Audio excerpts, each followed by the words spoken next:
Hey everyone, and welcome to today's Explainer. I am so excited you're joining us because today we're tackling a problem that literally everyone faces, especially right now.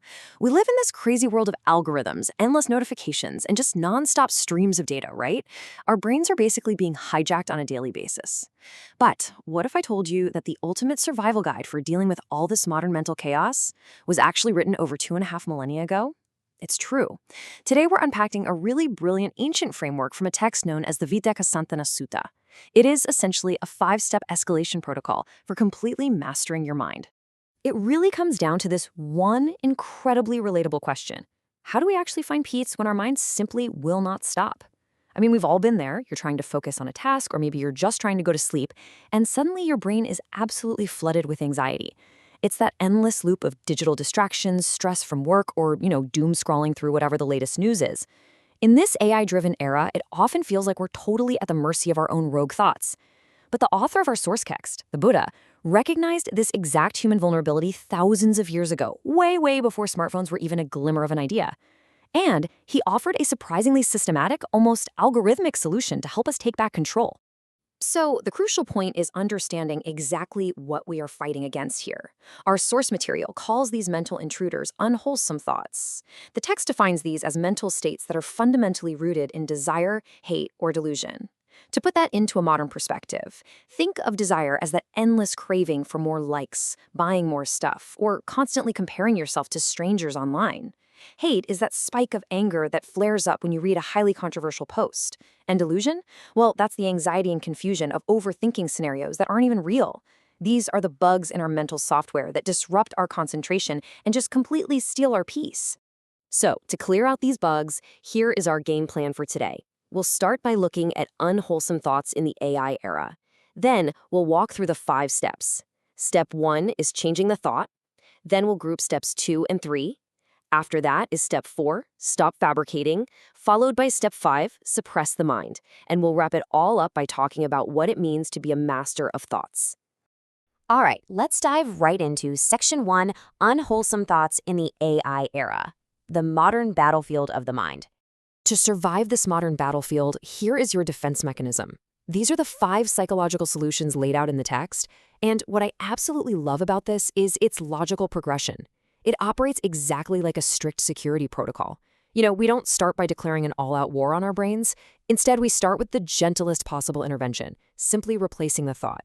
We only escalate our force, moving down this list to examining the danger, ignoring it, calming it down, or fully suppressing it if the intruder absolutely refuses to leave. It's just a beautifully measured approach to mental discipline. That brings us straight to step 1, change the thought. This is your first line of defense. And this brilliantly illustrates exactly how the source text explains it. The Buddha uses this great analogy of a highly skilled carpenter. Imagine a piece of wood, and stuck inside it is an old, rotting, really large peg. That represents your unwholesome thought. Now, you can't just yank it out with your bare hands. Instead, the carpenter takes a small, precisely shaped new peg, which is the wholesome thought, and literally hammers it directly into that exact same hole, driving the old, bad peg out. By actively forcing your focus onto something good, the bad thought is naturally pushed right out of your mental workspace. But as we all know too well, our minds can be incredibly stubborn. The text actually anticipates this with this rhythmic refrain that pops up. It warns us, if the thoughts still arise. Basically, if you try to think of something positive, but that toxic loop of anger or anxiety just keeps pushing its way back into your consciousness, well, the first step has failed. The intruder is persistent. So it's time to escalate. Which brings us to steps 2 and 3, disgust and aversion. To really drive this home, the text uses a startlingly visceral analogy. It says we should view these stubborn, toxic thoughts like a well-dressed youth feeling disgusted by the carcass of a snake or dog around their neck. Just imagine that for a second. You're dressed in your absolute best outfit, you're feeling great, and suddenly someone just drapes something rotting and foul right around your shoulders. There is no way you'd just tolerate it, right? You'd be instantly repulsed and you'd throw it off immediately. That is exactly the attitude we need to have toward our toxic thoughts. We have to view them as these deeply undesirable, gross burdens that we literally cannot wait to discard. Yet the text knows human nature all too well. Once again, it says, if the thoughts still arise, because sometimes, even after you contemplate how awful and damaging a thought is, your mind clings to it out of sheer morbid fascination, or maybe just deeply ingrained habit. If recognizing the danger doesn't break the spell, well, we have to escalate once again. This brings us to step 3. If you can't replace the thought and you can't shame it away by recognizing how dangerous it is, you simply must ignore it. The text compares this to a person with perfectly good eyesight who suddenly spots something they really do not want to see. What do? They don't stare at it. They simply close their eyes, or they deliberately turn their head away. You willfully starve the thought of your attention. You don't try to argue with the anxiety or debate the anger. You simply refuse to look at it. Kind of like ignoring someone handing out flyers on the sidewalk. Okay, let's dive into this next phase, because the text repeats our warning once more. If the thoughts still arise. So what happens when you try to look away, but the thought is basically shouting at you? It's vibrating with energy. It's stubbornly refusing to leave your mental space. You're trying your best to ignore it, but your heart is racing and your mind is just spinning out of control. That takes us to step 4. Stop fabricating, calming the mental momentum. The text builds on this by using a truly beautiful physical analogy. Imagine someone who is just sprinting as fast as they can. Suddenly they stop and ask themselves, wait, why am I running? I should walk. So they slow down to a walk. Then they think, why am I walking? I should just stand. So they stand still. Then, why am I standing? I should sit. And finally, why am I sitting? I should lie down. By progressively refining their physical posture, they calm their entire nervous system. We apply this exact same logic to our minds.